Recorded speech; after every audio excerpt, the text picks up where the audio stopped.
Assalamualaikum warahmatullahi wabarakatuh. Waalaikumsalam warahmatullahi wabarakatuh. Bismillahirrahmanirrahim. Alhamdulillahirabbil alamin. Selamat pagi rekan-rekan dimanapun Anda berada. Semoga kita selalu dalam keadaan sehat walafiat. Alhamdulillah kita dapat berjumpa lagi dalam pengajian virtual Mutiara Haramain yang diadakan setiap hari Selasa jam 9 pagi di kantor PT Anamirah Travelindo. Terima kasih rekan-rekan yang selalu mengikuti pengajian pada pagi hari ini. Semoga kita selalu dapat manfaat atas ilmu yang telah disampaikan. Semoga kita selalu istiqomah dalam pengajian pada pagi hari ini. Selamat datang Ustazah Haja Ivana Nurulais yang telah memberikan ilmunya yang tentunya sangat bermanfaat bagi kita. Amin. Langsung saja untuk materi pada pagi hari ini, langsung saya waktu dan tempat saya persilakan. Terima kasih Mbak Sim. Bismillahirrahmanirrahim. Assalamualaikum warahmatullahi wabarakatuh. Waalaikumsalam. Alhamdulillahirabbil alamin wa bihi nasta'inu ala umurid dunya waddin. Wassalatu wassalamu ala asyrafil anbiya'i wal mursalin Sayyidina wa maulana Muhammadin wa ala alihi wa sahbihi ajma'in, amma ba'du. Yang kami hormati para pemirsa yang dirahmati oleh Allah, rekan saya Mbak Usim dan semua kru yang bertugas pada hari ini. Alhamdulillah, meski dalam kondisi yang kurang fit ya, saya lagi flu dan mungkin satu rumah ini agak banyak yang kena. Tidak ada halangan bagi kami untuk tetap melaksanakan kegiatan pada pagi hari ini dan menyapa para pemirsa yang di rumah, khususnya seluruh jamaah PT Anamirah Travelindo dan seluruh wali santri dari Pondok Pesantren Al-Hidayah. Pondok Pesantren Al-Hidayah yang memiliki lembaga dan playgroup TK Plus Al-Hidayah, Sekolah Dasar Islam Terpadu Firdaus SMP Teknologi Informasi Al-Hidayah, dan tahun ini alhamdulillah akan dibuka Madrasah Aliyah Brilian yang diselenggarakan bersama-sama di Yayasan Pondok Pesantren Al-Hidayah. Pada pagi hari ini kita akan mengulas kembali tafsir, lebih tepatnya pengantar tafsir ya. Karena kalau tafsir kita penjelasannya mungkin lebih detail, jadi kita hari ini belajar pengantar tafsir. Tetap pada surat Al-Baqarah ayat 83. Tidak lupa kita mengucapkan salam yang pertama kepada baginda Rasulullah SAW. Assalamualaikum ya Rasulullah. Salawat serta salam mari kita curah limpahkan kepada beliau, junjungan kita Nabi besar Muhammad SAW. Hadirin dan para pemirsa yang dirahmati oleh Allah, kita bacakan dahulu surat Al-Baqarah ayat 83. Lanjutan dari surat yang kemarin. A'udzu billahi minasy syaithanir rajim. Bismillahirrahmanirrahim. Wa idh akhadna mitsaqa bani Israila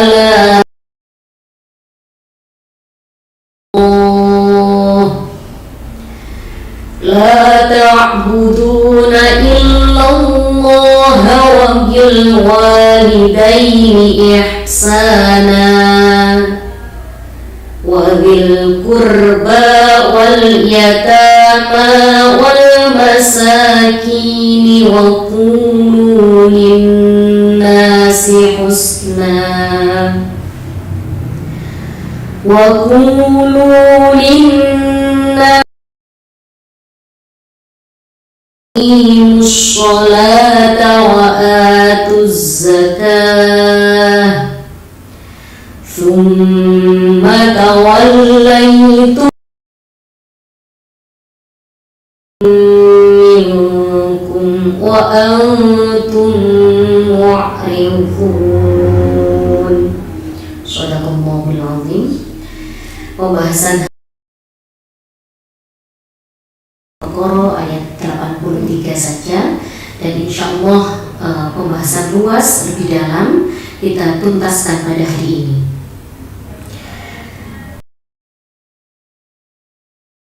Tentang 8 pokok atau 8 syariat yang diajarkan oleh Allah dalam Al-Quran, dan ini akan menentukan keselamatan kehidupan kita, khususnya para orang-orang muslim, orang-orang mukmin yang dipercayai oleh Allah untuk mengerjakan 8 syariat ini.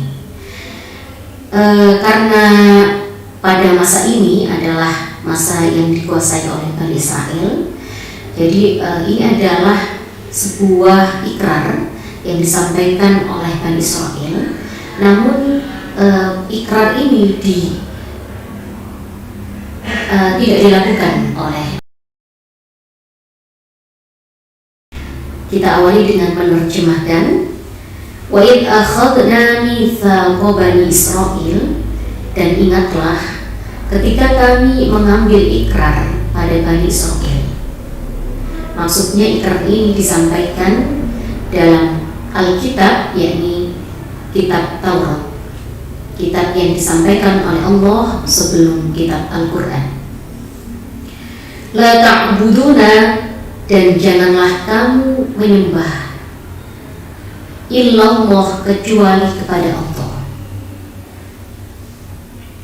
Wa bil walidaini ihsana, dan berbuat baiklah kepada orang tua dengan sebaik-baiknya. Orang tua kita maksudnya ya, orang tua dari Bani Israel. Wa dzil qurba, dan berbuat baiklah kepada kaum kerabat.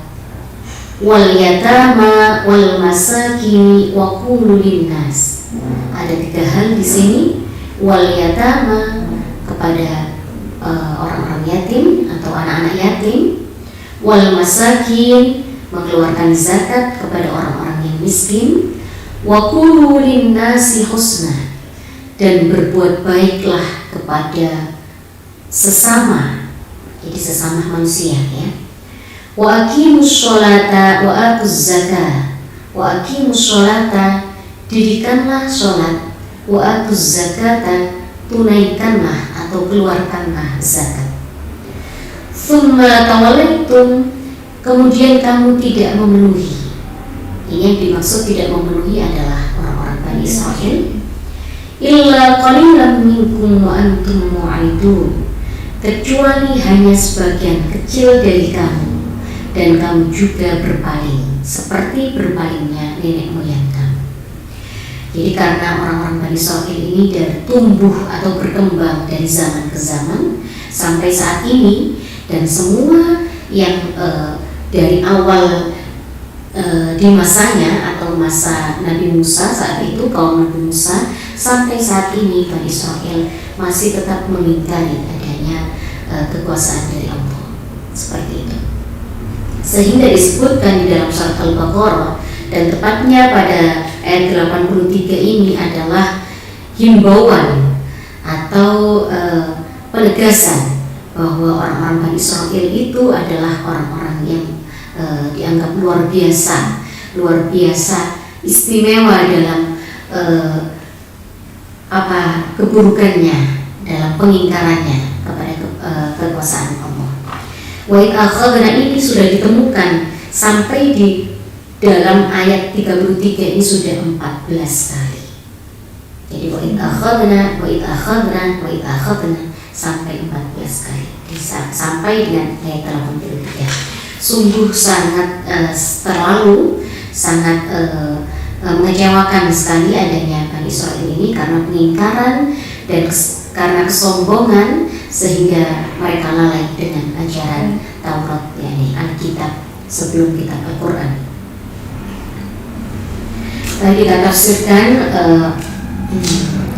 dari awal surat Al-Baqarah ini. Sebelumnya kita menjelaskan pada ayat 82 bahwa di ayat 82 dijelaskan ciri-ciri orang yang akan masuk di surga Al-Quran.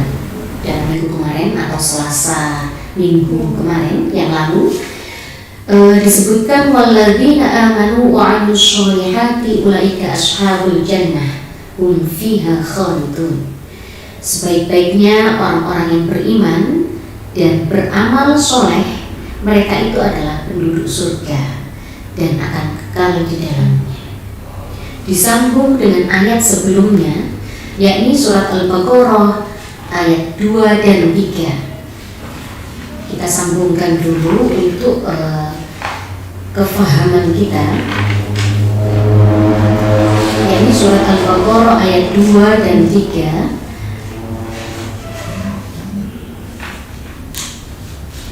Alladzina yu'minuna bil ghaibi, ayat 3 dan 4 ya. Alladzina yu'minuna bil ghaibi wa yuqimunas sholata wa mimma razaqnahum yunfiqun. Orang-orang yang beriman itu adalah orang-orang yang mempercayai kepada hal yang gaib yang dijelaskan pada tafsir Al-Jalalain, yakni apa itu yang gaib, yaitu hari akhir yang kita semuanya belum tahu bagaimana di akhir itu, atau adanya surga dan neraka. Kita semua orang-orang muslim tidak mengetahui adanya surga dan neraka, tetapi wajib kita imani, yakni yang disebut orang-orang yang beriman. Yang kedua, orang yang beriman itu adalah yuqimunas sholata, yakni orang-orang yang mendirikan sholat. Artinya melakukan sholat dengan sesuai dengan ajaran yang sudah diajarkan Rasulullah. Wa mimma razaqnahum, dan mengeluarkan sebagian hartanya untuk diberikan kepada orang yang berhak menerima. Kemarin kita jelaskan siapa saja, nanti kita ulas kembali. Hum yunfikun, wa mimma razaqnahum yunfikun, sekaligus menafkahkan. Hanya sebagian harta, bukan semuanya ya. Diingatkan dan ditegaskan di dalam Al-Quran ayat surat Al-Baqarah ayat 2 ini, bahwa yang dinafkahkan atau yang diberikan kepada orang yang berhak itu hanya sebagian harta. Sebagian yang seperti apa dijelaskan, yang akan dijelaskan pada minggu lalu, bahwa kalau zakat fitrah itu adalah zakat untuk diri sendiri atau jiwa kita, sedangkan zakat mal adalah zakat yang dikeluarkan atau untuk membersihkan harta benda yang kita miliki, yang setiap harta benda itu memiliki nisab dan haulnya masing-masing. Namun kalau zakat fitrah wajib kita keluarkan pribadi. Jadi setiap orang akan mengeluarkan 2,5 kilogram beras. Itu jika beras, bisa berupa gandum jika makanan pokoknya gandum di negara lainnya, bisa juga berupa uang sejumlah harga beras itu, yang dikeluarkan pada tanggal 1 Ramadan sampai dengan sebelum kita melaksanakan sholat Idul Fitri. Untuk itu kita harus mempersiapkan diri sebelum kita memasuki bulan Ramadan. Jangan ditunda lagi untuk membayar zakat, karena tundaan itu adalah kelupaan kita. Jadi kalau kita menunda pekerjaan ini, seringnya kita lupa juga ya. Nah, menunda berarti melupakan hal itu. Itu yang harus menjadi terapannya dalam kehidupan kita. Saya jelaskan siapa-siapa yang berhak menerima zakat fitrah ya, khususnya zakat fitrah. Kalau zakat mal juga 8 ini, namun ada beberapa hal yang perlu diistimewakan seperti kerabat tadi dalam surat Al-Baqarah ayat 83. Dari 8 asnaf tadi, 8 asnaf yang mau kita jelaskan, ini ada yang lebih penting ternyata yang harus kita berikan atau kita beri haknya, yakni kerabat dekat. Jadi kalau kita kalau saya rumahnya di Kauman ya, berarti kerabat saya atau saudara saya di daerah Kauman ini harus sudah saya beri dulu sebelum saya memberikan kepada orang lain. Seperti itu Mbak Osinnya. Siapa saja 8 asnaf itu? Yang pertama adalah orang-orang fakir. Orang-orang fakir ini menempati nomor urut yang pertama karena orang-orang fakir ini memang orang-orang yang tidak memiliki usaha atau pekerjaan sama sekali, dan dia tidak dapat memenuhi kebutuhannya karena tidak ada sesuatu yang diharapkan dari suatu pekerjaan. Dia tidak mendapatkan pekerjaan, tidak memiliki apa-apa dan tidak memiliki pekerjaan, sehingga dia tidak bisa memenuhi segala kebutuhan pribadinya. Ini adalah orang yang fakir. Di atas orang-orang fakir ada orang miskin, yakni nomor 2 dari 8 asnaf.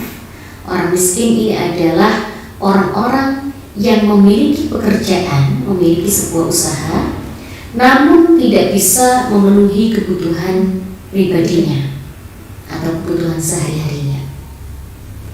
Antara fakir dan miskin ini memang ada perbedaan. Kenapa? Karena memang ada beberapa orang yang mengalami kondisi yang tidak memiliki pekerjaan sama sekali, namun ada orang-orang yang memiliki kondisi yang memiliki pekerjaan, namun hasil dari pekerjaan itu tidak memenuhi kebutuhannya, baik kebutuhan pribadinya maupun kebutuhan rumah tangganya. Ini yang disebut dengan orang-orang miskin. Yang ketiga yakni fisabilillah, yakni orang-orang yang memang mengabdikan dirinya untuk jalan Allah. Contoh, mengabdikan dirinya kepada pendidikan atau lembaga.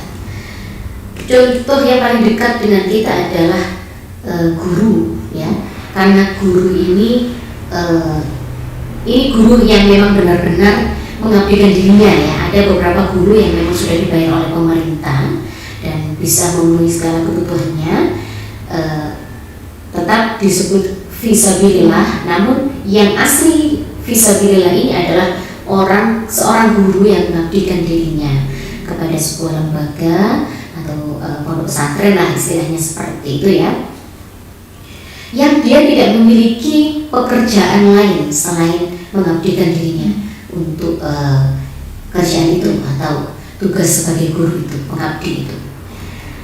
Selain guru ada juga orang yang berdakwah di jalan Allah, ya.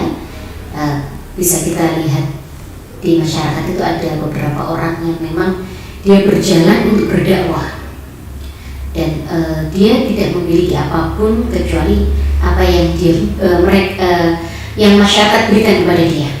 Setelah itu ya sudah, setelah dia makan, setelah dia memenuhi kebutuhannya, ya sudah, dia tidak memiliki apa-apa lagi. Seperti itu, ya. Yang keempat yakni mu'allaf. Yang disebut mu'allaf itu adalah orang yang baru memasuki agama Islam dan belum diberikan kekuatan iman. Sudah dibukakan pintu hidayah, namun kekuatan imannya masih lemah. Ini adalah orang-orang mu'allaf. Jadi berhak menerima zakat dari orang-orang mukmin atau orang muslim, ya. Yang kelima adalah gharim. Yang dimaksud dengan gharim ini adalah orang yang terlilit hutang dan tidak ada kemampuan untuk membayar hutang itu. Jadi orang yang berhutang atau terlilit hutang dan untuk memenuhi hutangnya tadi belum ada kemampuan, itu yang disebut gharim. Yang keenam yakni ibnu sabil. Ibnu sabil adalah orang yang dalam perjalanan dan terputus dengan bekalnya atau kehabisan bekal. Itu adalah ibnu sabil. Yang ketujuh adalah amil.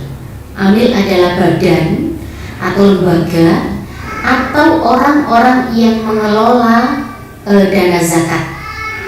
Jadi orang-orang yang mengumpulkan zakat dan mengelola dan menyampaikan zakat itu kepada 8 asnaf. Dia juga berhak menerima zakat, disebut amil. Yang terakhir adalah rikob. Rikob ini adalah bunda sahaya, ya, atau sekarang bisa disebut dengan pembantu rumah tangga, atau kalau kita bisanya sebut ya mbak-mbak, ya, yang membantu kita di rumah. Itu adalah bagian dari riko, ya. Jadi 8 asnaf tadi adalah orang yang berhak menerima zakat, baik zakat fitrah maupun zakat mal. Khususnya zakat fitrah, mungkin para pemirsa yang akan mengeluarkan zakat fitrah jangan terlalu jauh untuk memberikan zakat fitrahnya kepada orang yang lain, ya. Kita utamakan orang yang paling dekat dengan kita, yakni kerabat terdekat yang dekat rumah, ya, atau orang yang di dalam rumah itu yang disebut rikop tadi, mbak-mbak yang membantu atau emak-emak yang biasanya kita panggil emak, ya, atau siapalah yang membantu di rumah itu disebut rikop.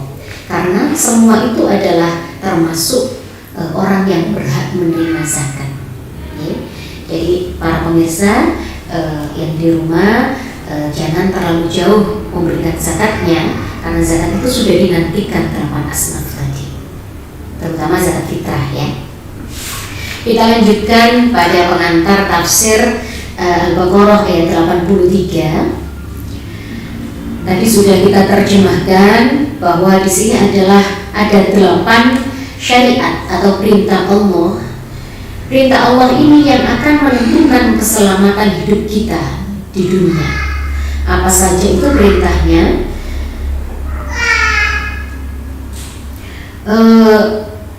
Di dalam tafsir ini disebutkan bahwa sebenarnya ketika kita membaca Al-Quran itu adalah sesuatu hal yang lebih baik dari segalanya. Bahkan disebutkan dalam sebuah ayat, ya, man qara'a harfan min kitabillah falahu bihi hasanah. Barang siapa membaca satu huruf dalam Al-Quran, itu ada dihitung sebagai satu kebaikan, dan satu kebaikan itu dihitung oleh Allah menjadi 10 pahala sekaligus. Untuk itu mumpung kita mau memasuki bulan Ramadan, biasanya amalan yang banyak diamalkan oleh orang-orang Islam, yakni membaca Al-Quran sebanyak-banyaknya atau menghatamkan Al-Quran sebanyak-banyaknya. Ini adalah wujud bagi umat Islam, wujud bahwa ini adalah bulannya umat, ya, bulannya umat. Jadi jangan sampai dilalui dengan begitu saja. Mari kita bekali sebelum memasuki bulan Ramadan dengan bekal yang terbaik. Jadi sehingga kita itu nanti menuainya pada hari raya Idul Fitri dengan kerelaan badan dan kerelaan hati yang luar biasa, kebahagiaan atau kepuasan bahwa kita sudah melaksanakan ibadah sepanjang bulan Ramadan tadi, ya. Dalam surat Al-Baqarah ayat 83 dijelaskan, dan ingatkan kepada kami bahwa janji Allah kepada Bani Israel, jika Bani Israel itu bisa melaksanakan 8 pokok syariat yang disyariatkan oleh Allah, maka akan dijanjikan surga. Pada ayat sebelumnya, Bani Israel berkata kepada kaumnya bahwa dia tidak akan memasuki neraka kecuali hanya beberapa hari saja. Padahal janji itu tidak pernah ada, ya. Karena ketetapan Allah, barang siapa yang mengingkari apa yang sudah disyariatkan Allah, itu adalah ketetapannya adalah neraka.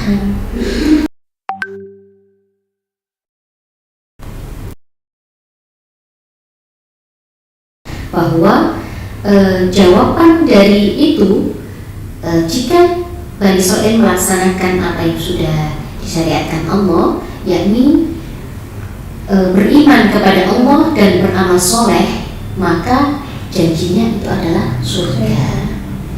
Jadi kebalikannya, ya. Ini ciri khas dari ayat di dalam Al-Quran itu, ketika ada ayat yang menakutkan seperti ayat 81 saat itu, karena pengingkarannya Bani Israil kepada Allah, disambung dengan ayat-ayat harapan adanya surga, yakni bagi orang-orang yang beriman dan beramal soleh. Dan ditegaskan lagi pada ayat 83 bahwa jika Bani Israel berjanji melaksanakan 8 syariat perintah Allah ini, Allah akan memberikan surga. Namun pada ayat terakhir Bani Israil mengingkari kembalian. Yang pertama yakni wa id akhadna mitsaqa Bani Israil la ta'buduna illallah. Yang pertama adalah sembahlah Allah, menyembahlah Allah, tauhidkanlah Allah, seperti itu. La ta'buduna illallah, la jangan kamu sembah illallah selain Allah. Jadi sudah dijelaskan pada yang ketetapan pertama atau ikrar pertama, jika kamu ingin memasuki surga, la ta'buduna illallah, jangan sekali-kali menyembah kecuali kepada Allah. Wabil walidaini ihsana, dan berbuat baiklah kepada orang tuamu dengan sebaik-baiknya. Ternyata ihsana wa bil walidaini ini ada beberapa tingkatan. Berbuat baik kepada orang tua itu memiliki beberapa tingkatan. Tingkatan yang pertama yakni ihsan. Apa yang dimaksud ihsan? Jika orang tua kita ini baik muslim maupun non muslim mengajarkan kebaikan kepada kita dan kita mengikuti ajaran baiknya.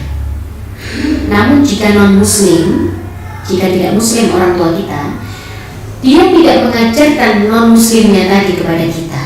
Jadi kita diberikan kerelaan untuk tetap beriman dan kita berbuat baik kepada orang tua. Itu adalah tingkatan yang paling tinggi, yakni yang disebut ihsan. Tingkatan kedua yakni husna. Husna itu adalah apabila orang tua kita ini seandainya non muslim ya, mengajarkan kepada kita ke non muslimannya atau mengajarkan kita ketauhidan yang tidak tauhid kepada Allah ya, tetapi mengajaknya dengan halus ya, boleh diikuti dan boleh tidak, tetapi ada kan beberapa dengan sindiran-sindiran, melo aku lah insya Allah selamat, seperti itu ya biasanya orang tua itu. Karena saya ini sudah makan garam dan makan asam dan garam, seperti itu ya biasanya kalau orang tua bilang ya. Namun anak ini tetap pada pendiriannya dan tetap berbuat baik kepada orang tua, walaupun sudah diajarkan ketidakbaikannya atau mengingkari adanya Allah atau tidak mentauhidi Allah. Tapi anak ini tetap berbuat baik kepada orang tua. Ini menjadi tingkatan yang kedua, husna, yakni kebaikan atau berbuat baik kepada orang tua yang kedua, husna, disebut husna. Dari ihsan, yang kedua husna. Yang ketiga, jika ada orang tua memberikan pembelajaran yang tidak baik dan memaksa kita untuk berbuat sesuatu itu, walaupun kita tetap pada pendirian kita, memaksanya itu istilahnya dengan memukul atau berbuat kekerasan kepada kita, sehingga kita ini jeri atau ketakutan kepada orang tua. Namun kita masih berbuat baik kepada mereka. Ini adalah menjadi tingkatan kebaikan yang ketiga yang disebut dengan shahib ma fid dunya ma'rufah. Jadi berbuat baik kepada orang tua meski orang tua itu sudah berbuat buruk kepada mereka, kepada kita ya. Jadi memang ternyata perintah berbuat baik pada orang tua itu meski orang tua berbuat buruk pun kita wajib hukumnya tetap berbuat baik kepada orang tua. Sampai ada tingkatannya tadi ya. Jadi istilahnya ikuti saja, dampingi saja, walaupun kita dalam situasi tertentu harus meninggalkan mereka memang karena tidak cocok lah istilahnya. Ya, ditinggalkan sesaat saja, namun berikutnya harus kita dampingi kembali. Seperti itu ya.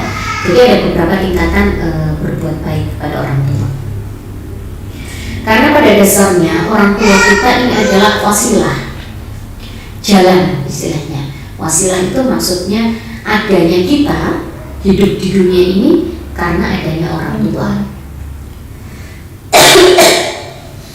Mohon maaf, karena kita ini pada dasarnya bukan Nabi Isa ya, yang hanya memiliki ibu saja ya, atau kebalikannya yang hanya memiliki ayah saja.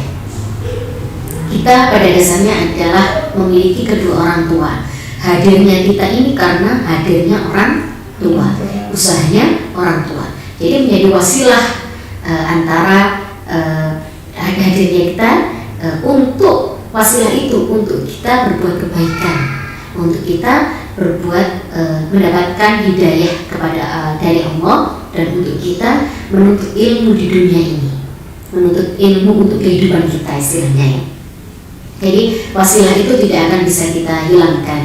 Jadi tidak ada mantan orang tua ya. Kalau pacar biasanya ada mantan pacar ya, atau suami istri, mantan istri atau mantan suami. Tapi orang tua tidak ada mantan orang tua, karena mengalir darah kita ini mengalir dari darahnya orang tua, seperti itu. Dari 8 pokok syariat yang diajarkan oleh Allah tadi, yang menjadi kunci utama penentu keselamatan kita di dunia, tadi sudah kami jelaskan. Yang pertama yakni mentauhidi Allah, menyembah Allah dan tidak menyembah yang lain ya. Yang kedua, berbuat baik kepada orang tua. Yang ketiga yakni wadzil qurba, berbuat baik atau memberikan zakat kita, mengeluarkan zakat kita kepada kerabat dekat, seperti yang kita jelaskan di awal, yakni mensodakohkan tidak mensodakohkan kepada orang lain dulu, mendahulukan kerabat. Karena apa? Menurut ajaran Rasul, kalau kita sodakoh kepada orang lain itu hanya mendapatkan sodakoh saja, pahalanya sodakoh istilahnya ya. Namun kalau kita mensodakohkan sebagai harta kita kepada kerabat, itu fungsinya ada dua, yakni silatun wa sodakoh. Apa silatun maksudnya? Adalah silaturahmi dan sodakoh. Pahalanya ada dua, pahala silaturahmi dan pahala sodakoh. Jadi sebelum kita memberikan kepada orang lain, dahulukan dulu kerabat kita. Jangan sampai kerabat kita tidak makan tapi orang lain makan, seperti itu. Jadi kalau istilahnya tasyakuran, bacaan ya, dulukan sampai kanan kiri kerabat dekat ya, tetangga sampai kanan kiri yang membawa masakan kita, itu penting sekali. Karena kita mendapatkan dua tadi, pahalanya silaturahmi dengan pahalanya sedekah. Itu yang ketiga. Yang keempat yakni wal yatama, dan memberikan atau berbuat baik atau sayang kepada yatama, anak-anak yatim. Yang dimaksud anak-anak yatim itu yang tidak memiliki ayah atau tidak memiliki ibu atau tidak memiliki ayah dan ibu. Rasulullah pernah bersabda bahwa Rasul dengan orang yang mencintai orang anak yatim atau yang menyelamatkan anak yatim dalam kehidupannya atau yang mengentaskan dari kemiskinan anak yatim, ini adalah seperti jari telunjuk dengan jari tengah ya. Jari manis atau jari telunjuknya? Jari telunjuk dengan jari tengah. Istilahnya kalau dia turun, yang satu juga turun ya. Yang kalau ke atas juga ikut ke atas. Seperti itu. sedekat itu Nabi menggambarkan bahwa Nabi itu letaknya atau sama dekat sekali dengan orang yang memberikan sesuatu atau yang menyelamatkan kehidupan anak-anak yatim. Siapa anak-anak yatim tadi? Sudah saya sebutkan, yakni orang yang ditinggal, anak yang ditinggal ayah, yang ditinggal ibu, atau yang ditinggal ayah dan ibunya di usia yang belum akil balik, sebelum usia. Nah, kalau di zaman kita yang dimaksud dewasa itu 17-18 tahun ya. Jadi sebelum usia 17-18 tahun, kalau anak ini sudah ditinggalkan orang tuanya, berarti anak ini dianggap anak yatim. Baik salah satu orang tuanya maupun keduanya ya. Yang dimaksud dengan ayat ini. Yang kelima, wal masakin, yakni orang-orang miskin. Tadi kita jelaskan di 8 asnaf bahwa sebenarnya orang-orang miskin ini adalah orang-orang yang memiliki pekerjaan, namun dari hasil pekerjaannya ini tidak bisa memenuhi kebutuhannya. Kenapa kok tidak disebutkan wal fakir, kok yang disebutkan wal masakin? Nah, itu menggambarkan bahwa kalau kita memberikan kepada yang miskin, berarti harus memberikan kepada yang fakir juga. Istilahnya seperti itulah. Kalau disebutkan dalam ayat ini wal masakin itu sudah punya pekerjaan walaupun tidak bisa memenuhi kebutuhannya. Kenapa tidak wal fakir ya, yang fakir ya istilahnya, yang tidak memiliki pekerjaan? Karena yang dimaksud Allah di sini, kalau miskin saja dikasih, apalagi fakir, seperti itu ya. Mungkin itu sebagai pengantar tafsirnya istilahnya ya. Lebih dalam mungkin bisa dilihat dalam tafsir. Pada dasarnya kenapa kok disebut masakin saja, kok fakir tidak disebut seperti itu. Selanjutnya yang keenam, waqulu linnasi husna. Waqulu, dan berkata-kata, berbuat atau berkata yang terbaik untuk sesama kita. Berarti ini larangan untuk berperang, larangan untuk cekcok, larangan untuk bertengkar. Salah satu 8 pokok syariat yang diajarkan oleh Allah pada nomor 6 ini adalah waqulu linnasi husna, berbuat baik kepada sesama kita, kepada rekan kerja, kepada teman satu kelas, teman atau tetangga atau yang lainnya. Ini adalah ajarannya, waqulu linnasi husna. Jangan disepelekan ya, jangan disepelekan. Kan ada sekarang itu istilahnya kalau di sekolahan atau di pondok itu anak-anak kecil itu dibully sama temannya. Nah, pembulian ini adalah akhlak yang buruk ya, akhlak yang terjelek ya. Karena penentangan dari ayat ini, penentangan dari waqulu linnasi husna, tidak berbuat baik, membuli itu tidak berbuat baik kepada sesama. Yang ketujuh, lagi-lagi disebutkan waqimus sholah. Setelah dari awal sampai akhir tadi, setelah dari awal mentauhidkan Allah dan berbuat segala kebaikan kepada sesama, kepada orang tua, kepada kerabat, kepada sesama, kepada fakir miskin, kepada anak yatim, baru memperbaiki hubungan kita dengan Allah sendiri. Wa aqimus sholat, dan dirikanlah sholat. Baru memperbaiki ibadah kita sendiri, yakni wa aqimus sholat. Yang ke-8 ditegaskan kembali wa atuz zakah. Sekali lagi, bayarkanlah atau tunaikanlah zakat. Pada dasarnya zakat itu adalah pertanggungjawaban kita kepada Allah. Imbasnya memberikan kebahagiaan kepada orang lain, seperti itu. Namun tetap menjadi kewajiban kita kepada Allah.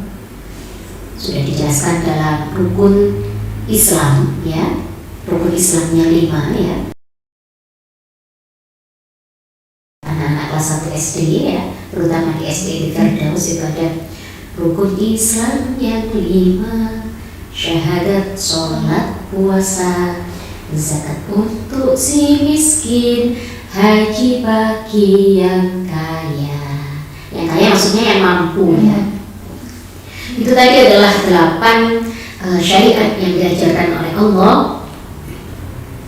Namun kembali ditegaskan pada ayat selanjutnya, pada lafaz selanjutnya, bahwa sebenarnya orang-orang Bani Israil itu tetap mengingkari adanya 8 syariat tadi. Tsumma tawallaitum, kemudian kamu tidak memenuhi janji atau ikrar tadi ya. Illa qalilan minkum wa antum mu'ridun, kecuali sebagian kecil dari kamu. Jadi Bani Israil itu memang ada orang-orang yang beriman, tapi sebagian kecil dari kaum Bani Israil, dan sebagian besar itu berpaling pada ikrar dan janjinya tadi, seperti halnya yang dikerjakan oleh nenek moyangnya di zaman Nabi Musa sampai saat ini yang disebut dengan negara Israel ya. Itu tadi penjelasan atau pengantar tafsir dari surat Al-Baqarah ayat 83. Monggo jika pemirsa ada pertanyaan atau ada yang mau diutarakan, bisa ditulis pada kolom komentar. Silakan Pak Osim memberikan penjelasan kepada pemirsa. Terima kasih Ustazah atas penjelasan pengajian pada pagi hari ini. Tentang sedikit saya ulas kembali tentang zakat yang harus kita keluarkan pada bulan suci Ramadan, juga tentang 8 asnaf yang berhak menerima zakat tersebut. Juga dari melanjutkan dari ayat surah Al-Baqarah tentang kaum Bani Israel yang mengingkari syariat Islam yang sudah ditetapkan oleh Allah. Terima kasih rekan-rekan yang selalu mengikuti pada pengajian hari ini. Ya Ustazah, sebentar lagi nih bulan puasa.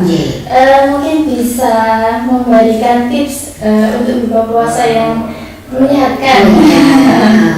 Kalau kemarin kita sudah sering menslogankan ya bahwa sebenarnya hidup yang paling sehat itu dengan meminum air putih ya. Jangan lupakan air putih yang kita pakai adalah air putih Jauhara Water ya, yang selalu digunakan oleh para jamaah PTN Al-Qiratul Indo dan seluruh santri dan wali santri di Yayasan Pondok Pesantren Al-Hidayah. Selain meminum air putih, ternyata ada yang memberikan kemanfaatan pada kesehatan kita, yakni pada saat buka kita memakan 3 buah dari kurma, khususnya kurma Nabi ya. Tapi pada umumnya segala jenis kurma itu memberikan kemanfaatan ya. Terutama sesuatu yang manis itu memberikan kekuatan tersendiri pada tubuh kita. Jadi kalau kita dulu zaman masih haji ya, karena tahun kemarin tidak haji ya. Kalau dulu saya itu mendampingi jamaah haji ini, yang sering diberikan tips oleh dokter-dokter yang mendampingi kita atau disebut PKHI itu ya, jangan melupakan kurma. Dan bawaan wajib bagi jamaah haji itu biasanya bingkisan dari muasasah itu adalah kurma 1 kotak gitu ya, kurma yang sebagai bekal perjalanan ibadah haji. Selain meminum air putih, kita juga harus menyiapkan kurma. Kurma sendiri kalau di daerah kita bisa didapatkan di toko Zam-Zam ini. Insya Allah tanggal 10 April ini akan datang 1000 box kurma sukari. Kurma sukari adalah kurma susu yang sangat disukai oleh orang-orang Arab Saudi ya. Jadi biasanya kurma sukari ini disuguhkan ketika pelaksanaan buka puasa bersama, baik di Masjidil Haram maupun di Masjid Nabawi. Luar biasa itu menyenangkan sekali ya, berjajar-jajar gitu ya, dan atau sedemikian mungkin sehingga sodako dari orang-orang Arab itu bisa diterima langsung oleh orang-orang yang puasa, khususnya yang akan berbuka puasa di Masjid Nabawi dan Masjidil Haram.